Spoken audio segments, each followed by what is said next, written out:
எனக்கு இன்னும் புரியல. நீங்க இங்க இருக்கிறதுக்கு என்ன காரணம்? நான் இதை உங்களுக்கு சொல்றேன்.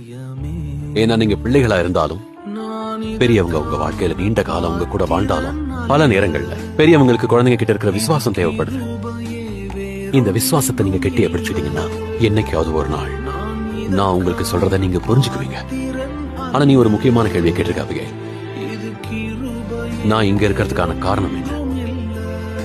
அதுக்கான பதில் உங்க எல்லாருக்காகவும் தான். தேவனுடைய ஆவியானவரின் மேல் இருக்கிறார். சிறுமைப்பட்டவர்களுக்கு சுவிசேஷத்தை அறிவிக்க என்னை அபிஷேகம் பண்ணினார். சிறைப்பட்டவர்களுக்கு விடுதலையையும் கட்டுண்டவர்களுக்கு கட்டவிழ்த்தலையும் கூற அனுப்பினார். கட்டுண்டவர்களை விடுதலையாக்கவும் என்னை அனுப்பினார். உங்க கூட நேரத்தை செலவிட்டது ரொம்ப சந்தோஷம்.